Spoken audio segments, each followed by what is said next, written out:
week's chapter of Bleach, we find out that miracles can happen. And that's because Gerard Valkyrie is finally on the attack, and he transforms into a massive giant of destruction. This chapter was all sorts of cool. It's also all sorts of ridiculous because it actually opens up with Byakuya just completely destroying Gerard Valkyrie, ripping his face to pieces and bombarding him with his sharp flower petals of death. However, this actually just fuels the rage and power of Gerard Valkyrie, as the more damage he takes, the more he's going to be able to transform into this gigantic being which can destroy things just by breathing on them. Basically, he transforms into a giant kaiju version of himself. That's when he decides to go all Godzilla on everyone, destroying buildings, literally blowing them away with his breath, crushing Shinji Hirako, attacking Hinamori. Everybody is getting destroyed by Gerard Valkyrie. Hell, he can even block all of Byakuya's attacks just with his hand.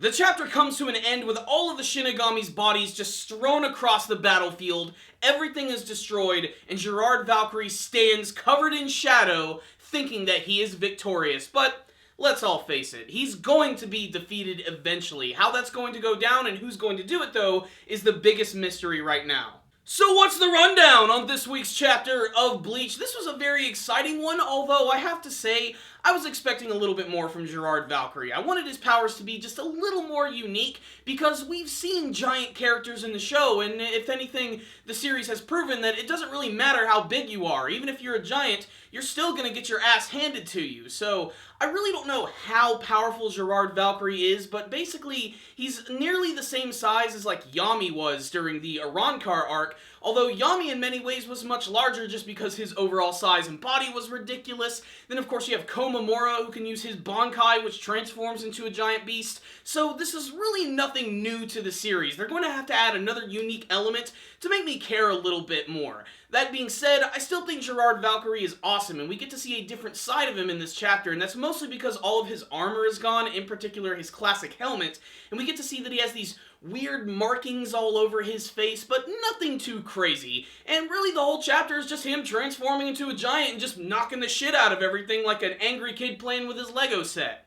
The thing that I really like about this chapter, though, is that this battle might actually involve multiple people as opposed to just being another one-on-one battle, because you got Byakuya, you got Renji, Hinamori, Shinji Hirako, like they're all there getting ready to kick ass. If they all team up together, there's no doubt in my mind that they should be able to take down Gerard Valkyrie. One thing, though, is I kind of wanted to see what was going on with the whole Izuru Kira story, because he just appeared out of nowhere last week, and I kind of want to get the follow-up on that, like, especially, like, why he's even alive in the first place. It might have something to do with Aizen.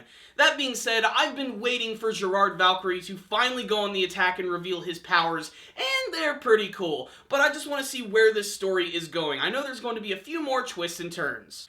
On the technical side of things, artwork looked really good this week. There were a lot of big scenes with him just destroying things. My favorite scene was probably where he ripped off the top of this building and threw it like a spear. I thought that was really awesome. Using a shield to bash buildings, everything looked really impactful and destructive, which made this a really fun read.